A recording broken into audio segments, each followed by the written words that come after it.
ඔස්ට්‍රේලියාවේ නවසීලන්තේ නැත්නම් යුරෝප් රටක dairy farm job එකක් කරන්න බලාපොරොත්තුවක් තියෙන කෙනෙක් නම් ඒ ගැන උනන්දුවක් දක්වන කෙනෙක් නම් අද වීඩියෝ එක ඔයාට ගොඩක් වැදගත් වෙන්න පුළුවන්. රැඳී ඉන්න ද කෝච් YouTube channel එක සමගින්.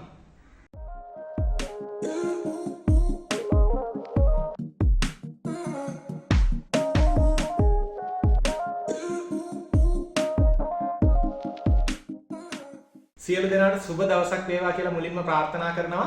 ඉතින් අද මම කතා කරන්න බලාපොරොත්තු වෙන්නේ ඩේරි ෆාම් ආශ්‍රිත රැකියාව පිළිබඳව සහ ඊට අදාළ කුසලතාවයක් ලංකාවේදී ඔයා කොහොමද හදාගන්නේ කියන කාරණාව ගැන. ඉතින් ඔයාලා සමහර විට දන්නවා ඇති ඩේරි ෆාම් කියන්නේ ලෝකේ කෘෂිකර්ම ක්ෂේත්‍රයේ තියෙන ඉතා ඉහළ වැටුප් ලබා ගන්න පුළුවන් ඉතා ඉහළ රැකියා අවස්ථා ගණනාවකට දොරටු ඉවර වෙන ශේෂ්ත්‍රයක් තමයි ඩේරි ෆාම් නැත්නම් කිරිගව පාලනය කියලා කියන්නේ. ලංකාවේදී ලොකු ශේෂ්ත්‍රයක් නොවුනත් හැබැයි අපි මේක පිට රටකට නැත්නම් අපි ඕස්ට්‍රේලියාවට නවසීලන්තෙන් නැත්නම් යුරෝප් වගේ රටකට ගියොත් අපිට බලන්න පුළුවන් විශාල ෆාම් තියෙනවා, කිරිගව පාලනය කරන ෆාම් තියෙනවා. ඉතින් ඉතා ඉහළ ආදායම් ලබන පිරිසක් තමයි ඩේරි ෆාම් ෆීල්ඩ් එකේ ඉන්නේ. ඉතින් ගොඩක් ලංකාවේ අය try කරනවා උත්සාහ කරනවා මේ ඩේරි ෆාම් ආශ්‍රිත රැකියාවක් සඳහා පිටත්ව යන්න. ඒ වගේම ඒ සඳහා තියෙන දැනුම කුසලතාවය වර්ධනය කරගන්න. ඉතින් ඒ ඔස්සේ සොයන අයට තියෙන ප්‍රශ්නයක් තමයි කොහොමද අපි සමහර වෙලාවට ඩේරි ෆාම් ගැන කිසි දෙයක් දන්නේ නැති කෙනෙක් වෙන්න පුළුවන්. එතකොට එහෙම කෙනෙක් කොහොමද මේ ඩේරි ෆාම් ෆීල්ඩ් එකට ඇතුළත් වෙන්නේ? කොහොමද මේකේ තියෙන දැනුම හොයාගන්නේ? කොහෙන්ද අපි මේ වගේ ට්‍රේනින් එකක් ගන්න කියන එක ගැන ලොකු අවබෝධයක් නොතිබෙන්න පුළුවන්. ඉතින් අද මම කතා කරන්න බලාපොරොත්තු වෙන්නේ කොහොමද ඩේරි ෆාම් කියන ෆීල්ඩ් එකට අපි පිවිසලා ඒ ආශ්‍රිත දැනුම වර්ධනය කරගන්නේ කොහොමද කියන කාරණාව. ඩේරි ෆාම් වේවා ඕනම ශේෂ්ත්‍රයක් පිළිබඳව අපි පාඨමාලාවක් හදාරනකොට අනිවාර්යෙන්ම මේ පාඨමාලාව හදාරන ස්ථානය තැන නැත්නම් ඒ ආයතනය ගැන වැඩි සැලකිල්ලක් අපි දක්වන්න ඕන. මම කලින් දාපු වීඩියෝ වලත් ඒක නිතරම මම මතක් කරා. ඒ වගේම ඔයාලට ඒ පිරිනමන ලබන සහතිකය තියෙන වටිනාකම පිළිගැනීම ගැනත් අපි වැඩි අවධානයක් යොමු කරන්න ඕන. විශේෂයෙන්ම අපි ඩේරි ෆාම් වගේ ෆීල්ඩ් එකකට නැත්නම් ඒ ශේෂ්ත්‍රයක් ඔස්සේ වෙන රටකට යන්න බලාපොරොත්තුවක් තියෙන කෙනෙක් නම් අපිට හුදෙක් සහතිකයකට සීමා නොවුණු සැබෑ ප්‍රායෝගික දැනුම ඉතාම වැදගත් වෙනවා ඒ ෆීල්ඩ් එකේ ඇත්තටම රැකියාවක් ලබා ගන්න. ඉතින් අපි ඩේරි ෆාම් ෆීල්ඩ් එක ගැන ගන්නකොට ඒ ශේෂ්ත්‍රය පිළිබඳව ගන්නකොට අපි දන්නවා සියලු ගොඩක් නගරවල මේ ඩේරි ෆාම් ආශ්‍රිත කිරිගොවි පාලන රැකියා අවස්ථා යම්කිසි ප්‍රමාණයක් තියෙනවා. නමුත් අපිට පුහුණුවක් ලබා ගන්න ක්‍රමවේදයක් නිසි ක්‍රමවේදයක් යටතේ පුහුණුවක් ලබා ගන්න තැන අපිට හරි අවබෝධයක් ගන්න නැත්නම් හරි දැනුමක් ගන්න තියෙන තැන් ගොඩක් අල්පයි. ඉතින් මේකට හොඳ විසඳුමක් තියෙනවා. ශ්‍රී ලංකාවේ අපිට හොඳ පහසුකම් තියෙනවා මේ පිළිබඳව පුහුණුවක් ගන්න.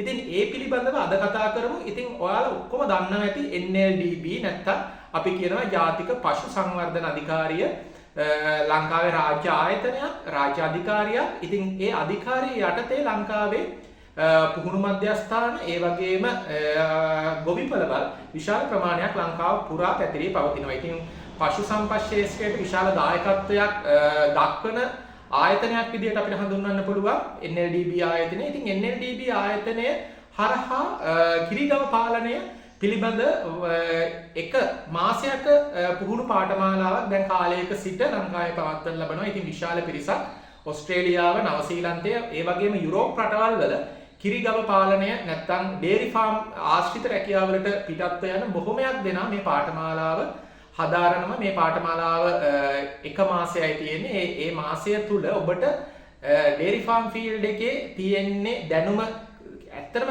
දැනුමක් නැති වුණත් ඒ පාඨමාලාවට ඇතුළත් වෙලා ඔබට ඩේරි ෆාම් පිළිබඳව නැත්නම් ප්‍රැක්ටිකල් ඩේරි ෆාම් මැනේජ්මන්ට් කිරිගව පාලනය සම්බන්ධ මූලිකාංග සහ මූලික දැනුම ලබා ගන්න හැකියාවක් තියෙනවා. ඉතින් මේ සම්බන්ධව ගන්නකොට ප්‍රධාන වශයෙන්ම මැදරට පශු සම්පත් සංවර්ධන මධ්‍යස්ථානය මහනුවර දිගන ප්‍රදේශයේ පිහිටලා තියෙනවා. ඉතින් ඒ මධ්‍යස්ථානයේ තමයි ඉස්සෙල්ලාම බඳවා ගැනීම සිදු කරන්නේ. ඉතින් ඔයාලට NLDB වෙබ්සයිට් එකට ගියොත් ඔබට මේ විස්තර හොයාගන්න පුළුවන්, ලබා ගන්න පුළුවන් රෙජිස්ටර් වෙන දින, බඳවා ගැනීමේ ක්‍රමවේදය කුමක්ද කියලා. ඉතින් ඒකේ පාඨමාලා ගාස්තු මම කියන්නේ නැහැ. මොකද කාලෙන් කාලෙට පාඨමාලා ගාස්තු වෙනස් වෙන්න පුළුවන් නිසා. නමුත් පාඨමාලාව තියෙන්නේ මාසයයි, එක මාසයයි. ඒ කියන්නේ සති 4ක කාලයක් තියෙන්නේ. මේ සති 4 තුල ඊටාම ක්‍රමවත් විදියට පාඨමාලාව ඉන්න නිලධාරීන් මෙහෙයවන ලබන ප්‍රධාන වශයෙන්ම මැදරට පශු සම්පත් මධ්‍යස්ථානය තමයි පළවෙනි සතියේ දේශනමාලාව ක්‍රියාත්මක වෙන්නේ.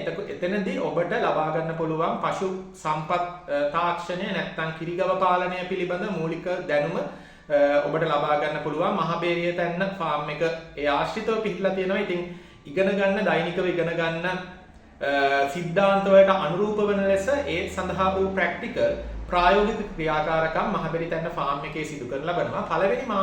පළවෙනි සතිය පුරාවටම තියරිටිකල් ඒ කියන්නේ න්‍යායාත්මක දැනුම පන්ති කාමරය තුල ඔබට ලබා ගන්න පුළුවන්. ඒ වගේම ප්‍රැක්ටිකල් වලට මහබෙරි තැන්න ඒ ආශ්‍රිතව පිටින මහබෙරි තැන්න ප්‍රදේශයට ගිහිල්ලා ඔබට ඒ නිලධාරීන් සමග එම ඉගෙන ගන්නා දෑ ප්‍රායෝගිකව අත්විඳින්න පුළුවන්. ඉන්පසුව දෙවන සතිය, තුන්වන සතිය, හතරවන සතිය ඔබට මැණික් පාලම නැත්නම් බෝපත්තලාව ඩයගම් ෆාම් වලදී ප්‍රැක්ටිස් කරනවා, ප්‍රායෝගිකව ප්‍රැක්ටිස් කරනවා. හැබැයි මේ වෙලාවේදී කියන්න ඕන ඩයගම් ෆාම් එක මේ මොහොතේදී මම හිතන්නේ නැහැ ප්‍රැක්ටිස් වෙනවා කියලා. නමුත් අනිවාර්යයෙන්ම බෝපත්තලාව ෆාම් එකේ පුහුණු කටයුතු සිදු කරගෙන යනවා මැණික් පාලම බෝපත්තලාව. එතකොට විශේෂයෙන්ම එහිදී ඒ තියෙන පරිසර තත්ත්වවලට අනුගත වීමත් යම්කිසි අභියෝගයක් සියලුම ට්‍රේනින් වෙන සිසුන්ට. මොකද අයිසොලේටඩ් වෙච්ච ඒරියා එකක්, ඒ වගේම ටෙම්පරේචර් එක තියෙනවා. ඉතින් අර තියෙන කන්ඩිෂන් වලට අනුගත වෙලා ඒ පුහුණුව ලබා ගන්න පුළුවන්. ඇත්තටම තියරි දැනුම ලබා ගත්තට පසු ප්‍රායෝගික දැනුම ඒ සති 3 පුරාවට ඔබට මහබේරිය බෝපත්තලාව ෆාම් එක ඔස්සේ බෝපත්තලාව ෆාම් එක තුල සිදුවන ප්‍රායෝගික ක්‍රියාකාරකම් මගින් ලබා ගන්න පුළුවන්. ඉතින් මේ පිළිබඳව මම වැඩි දුර කතා කරන්න අද වීඩියෝ එකේදී බලාපොරොත්තු වෙන්නේ නැහැ. එය මම ප්‍රායෝගිකව අත්විඳා. ඒ ප්‍රායෝගිකව මම අත්විඳ දෑ මම වීඩියෝ ක්ලිප්ස් විදියට ඔයාලට ගේන්න හිතාගෙන ඉන්නවා. ඉතින් ඔයාලට පුළුවන් මේ ටික බලන්න. ඉතින් ඒ වගේම ඒ ඔස්සේ මම ඔබට විස්තර කරගෙන යන්නම් කොහොමද මේ පාඨමාලාවට සම්බන්ධ වෙන්නේ. ඒ වගේම පාඨමාලාවට සම්බන්ධ වීමට අවශ්‍ය සම්බන්ධ කරගන්න පුළුවන් දුරකථන අංකත් මම මේ වීඩියෝ එකේ ඩිස්ක්‍රිප්ෂන් එකේ දාන්න. අපි යමු එහෙනම් වීඩියෝ වලට. සති 4කින් යුක්ත මෙම පාඨමාලාවේ පළමුවන සතිය ක්‍රියාත්මක වෙන්නේ මහනුවර දිගන ප්‍රදේශයේ මැදරට පශු සම්පත් මධ්‍යස්ථානයේ. ඉතින් මේ පළවෙනි සතිය තුල මූලික සත්ත්ව පාලන මූලධර්ම, කිරිගව පාලනයේ මූලිකාංග, දෙනුන් හඳුනා ගැනීම, පෝෂණය, පාලනය, කෘත්‍රිම සිංචනය පිළිබඳව හඳුන්වා දීමේ වැඩසටහන් ක්‍රියාත්මක වෙනවා. පළමු සතිය අවසානයේ ඔබව යොමු කරනු ලබනවා බෝපත්තලාව හෝ මැණික් පාලම ෆාම් වලට ඔබගේ අවසන් පුහුණුවීම් කටයුතු සඳහා.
ඩී හෝනින් එකක් කරන්න යන්නේ. සාමාන්‍යයෙන් දවස් 15 30 අතර ඩී හෝනින් එකක් කෙරෙන්න ඕන. ඊට වඩා දැන් මේ සතාගේ නම් දවස් 15ට 30ට වඩා වැඩි. ඒ වුණාට මැනේජ් කරන්න පහසුව තකා ඩී හෝනින් එකක් දැන් කරන්න හදන්නේ. ඉතින්ලාම එතන මේ හෝන් එක ස්ටාර්ට් වෙන තැන ස්ටාර්ට් පොයින්ට් එක කිප් එක අපි කපාලා හදාගන්න. Lah kenapa? Biar mereka ya, Ya maruannya kayak bunga. biar mereka ya. Hari. Pinang phone ke pinang nih ngomong. Alright. ඒවා තමයි කරේ ගේට තමයි ෆෝන් එක කපා ගන්නෙ. මේ ටග් ගාලා මල්ලි. ඊට පස්සේ අපි එතන සීල් කරගන්න ඕන. right. හරි.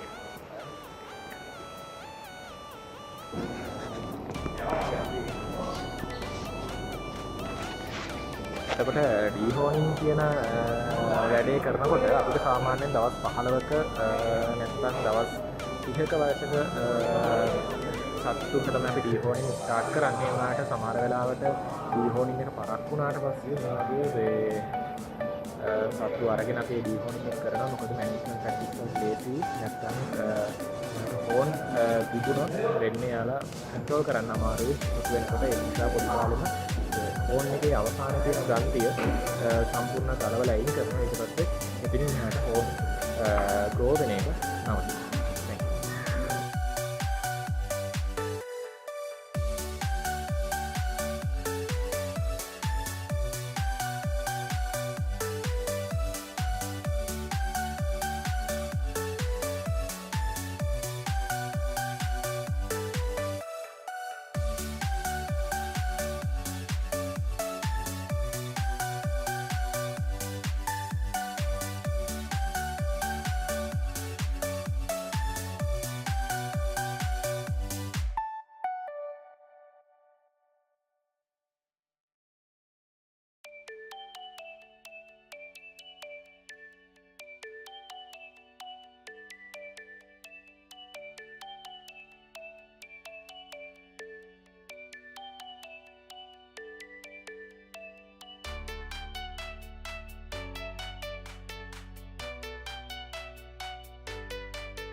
දැනට කාපින් එකක් යන්න හදන්නේ. මේ නැචරල් කාපින් එකක් තමයි දැනට ඇවිල්ලා තියෙන්නේ. දැන් බලන්න පුළුවන් මේකේ එයාගේ වල්වා එක කැටියගේ අත් දෙක ඉස්සරහට ඇවිල්ලා තියෙන්නේ. අත් දෙක තියෙන්නේ.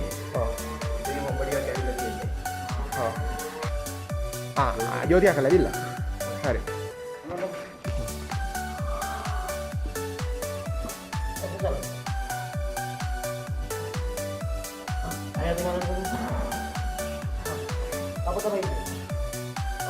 හරි අදින්න මේ පැත්තට මල් පැත්තට වැඩි අත පාත් ගන්න කටිකයි මේ ඔළුව අල්ල ගන්න මල්ලි අල්ල ගන්න ඔළුව ගන්න බෑ ගන්න අදින්න මේ පැත්තට හා එතකොට මේ සතාව විදුණාට පස්සේ කකුල් දෙකෙන් ඉස්සිලා තියෙන විදියට අපි එල්ලන්න ඕන මුණ පල්ලෙහාට එහා පැත්තට ඔළුව මේ පැත්තටද නෑ ඔළුව හැම දාන්නේ බැටේ කකුල් දෙක විතරයි හරි අපි මෙහෙම හරි කකුල් දෙක අල්ල ගන්න හරි ඔළුව පහත් කරවන්න සතාගේ ස්ලේෂ් වෙලා තියෙන සියල්ලම පල්ලෙහාට ඇදලා දාන්න ඕන මොකද එයාගේ සිස්ටම සම්පූර්ණ ක්ලියර් කරගන්න ඕන. මොකද දුස්මගන්නේ පාසුව තක ඒ වගේම ඔයාලා මොකද කරන්න මසාජ් කරන්න ඕන. හරි. හරි ගන්න. එහෙනම් මම ඒ වගේම මෙයාලගේ හුක් ගොඩක්ම සැහැල්ලුයි. අපි කඩලා ඉවත් කරන්න ඕන මේ විදිහට. හේතුව මේ ඇටියගේ ඇවිදීමේ පහසුව තක. මාවනල් කඩන්න පස්සේ වෙන්නේ නමුත් කඩලා කරන්න පුළුවන්. මාවනල් මල්ලි කඩන්න අපි හරි.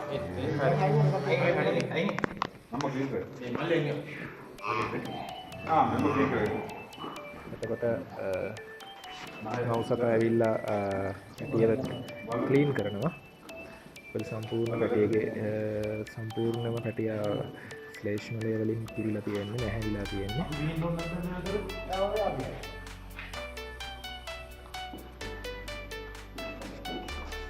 එෆකාෆ් කෙනෙක් නේ? නේද? එෆකාෆ් නේද? ඔබට මේ ගැහණු සතෙක් තමයි ඔබට ලැබුවේ.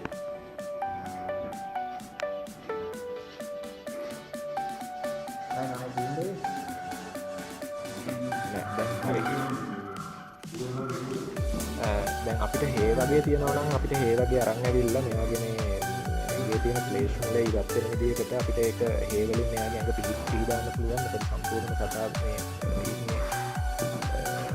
ගොඩක් ඔබේ සම්පූර්ණ ප්ලේස් වලින් ඇවිල්ලා තියෙන්නේ. ප්ලේස් වලින් ඊයලි හේ පාවිච්චි කරලා ඉවත් කරන්න පුළුවන්.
ඉතින් මම හිතනවා හොඳ දැනීමක් ලබා ගන්න නැති ඩේරි ෆාම් ෆීල්ඩ් එක. ඩේරි ෆාම් ෆීල්ඩ් එක කියන්නේ මොකක්ද? කොහොමද අපි මේ පිළිබඳව ප්‍රායෝගික දැනුමක් ලබා ගන්නේ? මොන වගේ ආයතනද ලංකාවේ තියෙන්නේ මේ පිළිබඳව ප්‍රායෝගික දැනුමක් ලබා ගන්න කියලා ඔබට යම්කිසි අවබෝධයක් ලැබෙන්නේ නැති.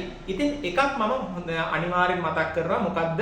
ඔබ මේ ඩේරි ෆාම් එක් මාසික නැත්නම් සති 4ක පාඨමාලාව කිරීමෙන් පමණක් ඔබට 100%ක් ඩේරි ෆාම් පිළිබඳ දැනුම ඔබට ලැබෙන්නේ නැහැ. ඔබ අනිවාර්යෙන්ම එයින් ලබා ගන්න මූලික දැනුම පදනම් කරගෙන ඔබ යම්කිසි ෆාම් එකක නැවත රැකියාවේ නිරත වෙන්න ඕන. මොකද අපිට තියරි දැනුම අපි කොතනින් ලබා ගත්තත් එය අපි ප්‍රායෝගිකව අපි එක්ස්පීරියන්ස් එකෙන් ලබා ගන්න දැනුම අපිට දෛනිකව අපිට ලබා ගන්න වෙනවා. ඒක නිසා අපිට පුළුවන් නම් මේ පාඨමාලාව අවසානයේ තවත් අවසන් වුණාට පසුව යම්කිසි ෆාම් එකක අපිට ඩේරි ෆාම් එකක ලංකාව තුල වැඩ කරන්න තවත් අවුරුද්දක් හෝ අවුරුදු එකමාරක් ඔබට ඉතා පහසුවෙන්ම ඊට අදාළ එම රට රැකියාවකට ඉල්ලන ඩේරි ෆාම් ෆීල්ඩ් එකේ මම දන්න තරමට එම රැකියාවලට පිටත් වෙන ඒ ඉන්ටර්ව්යු වලදී ප්‍රධාන විදිහට සම්මුඛ පරීක්ෂණයේදී අනිවාර්යෙන් ඔබගේ සර්විස් එක්ස්පීරියන්ස් එකක් ඉල්ලනවා. යම්කිසි ඔබට සහතිකය තිබ්බ පමණින් ප්‍රමාණවත් වෙන්නේ නැහැ. අනිවාර්යෙන් ඔබට තියෙන්න ඕන එක්ස්පීරියන්ස් එකක්. ඉතින් මේ පාඨමාලාවෙන් ඔබට පුළුවන් මූලික දැනුම ලබාගෙන ඒ දැනුම ඔස්සේ යම්කිසි ලංකාවේ තියෙන ෆාම් එකක අවුරුදු එකමාරක් හෝ දෙකක් කාලයක් ප්‍රැක්ටිස් වෙන්න. ඉතින් ප්‍රැක්ටිස් වෙලා ඉන්පසු ඔබගේ සම්පූර්ණ ප්‍රොෆයිල් එක සම්පූර්ණ වෙනවා. ඒ රටවල් වල ඒ ඉල්ලන මට්ටමට ඔබට පුළුවන් මේ ඔස්සේ ඔබගේ අත්දැකීම් නැත්නම් එක්ස්පීරියන්ස් එක වැඩි දියුණු කරගන්න. ඉන්පසු ඔබට පුළුවන් පහසුවෙන්ම මේ වගේ ඉන්ටර්විව් එකකට මුහුණ දීලා ඒ රට ඩේරි ෆාම් ආශ්‍රිත රැකියාවක් ලබා ගන්න. ඉතින් ඒ ගැන මතක් කරනකොට ඉතා ඉහළ වැටුප් ලබා ගන්න පුළුවන් ශේෂ්ත්‍රයක්. ඒ වගේම PR එකට යන්න පුළුවන් ශේෂ්ත්‍රයක් තමයි ඩේරි ෆාම් කියන්නේ.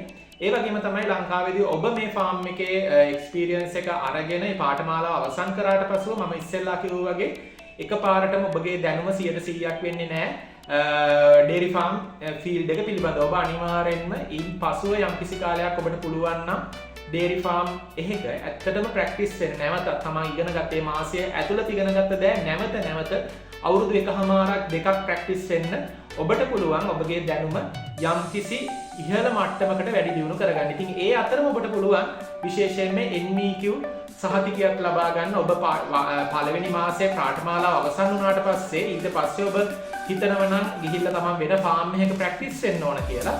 එතකොට ඔබට පුළුවන් නයිට ආයතනය සම්බන්ධ කරගන්න. නයිට ආයතනය සම්බන්ධ කරගෙන ආධුනිකයෙක් විදියට වෙනත් ෆාම් එකක ප්‍රැක්ටිස් වෙන්න. එතකොට EBT ක්‍රමවේදය ඔස්සේ ඔබට NVQ සහතිකයට යොමු වෙන්න අවස්ථාවක් තියෙනවා. සහතිකකරණයට ලක් වෙන්න NVQ ඒ ඔබගේ විශේෂේත්‍රය සම්බන්ධයෙන්. එතකොට ඔබට NLDB සහතිකය තියෙනවා. ඒ වගේම ඔබට තියෙනවා ඊට අදාළ NVQ සහතිකය. ඒ වගේම ඔබ තවත් අවුරුදු එකමාරක් දෙකක් වැඩ කරොත් ඔබට තියෙනවා ඒ අදාළ සර්විස් සර්ටිෆිකේට් එක නැත්නම් එක්ස්පීරියන්ස් එක. ඉතින් අනිවාර්යෙන් ඔබට වැඩි අවස්ථාවක් තියෙනවා ඉතාම ඉක්මනින් එම යුරෝපයේ හොඳ රටක නැත්නම් ඕස්ට්‍රේලියාවේ නිව්සීලන්ඩ් වල කිරි ගව පාලන නැත්නම් ඩේරි ෆාම් එකක හොඳ රැකියාවක් ලබා ගන්න. ඉතින් මේ කරුණු ගොඩක් වැදගත් වෙන්න පුළුවන්. සමහර වෙලාවට මම මේ කියනකොට මට මගහැරිච්ච කරුණු තියෙන්න පුළුවන්.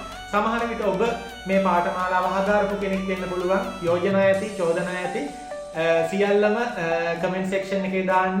මගේ කටින් කියුන් නැති යම් කිසි දෙයක් තියෙනවා නම් ඔබ ෆාම් එකේ ප්‍රැක්ටිස් වෙලා තියෙනවා නම් මේ කමෙන්ට් සෙක්ෂන් එකේ දාන්න. අපි ඒ ගැන කතා කරමු. මම හිතනවා මේ වීඩියෝ එක ගොඩක් අයට වැදගත් වෙන්න ඇති කියලා. ඩේරි ෆාම් ෆීල්ඩ් එකට නැත්නම් ඇග්‍රිකල්චර් සෙක්ටර් එකට එන්න බලාපොරොත්තු වෙන ඉන්න බොහොමයක් දෙනාට. ඉතින් ඒ ගැන මට සතුටුයි. ඔබට යම් දෙයක් ලබා ගන්න පුළුවන් වුණා නම් මේ වීඩියෝ එක හරහා.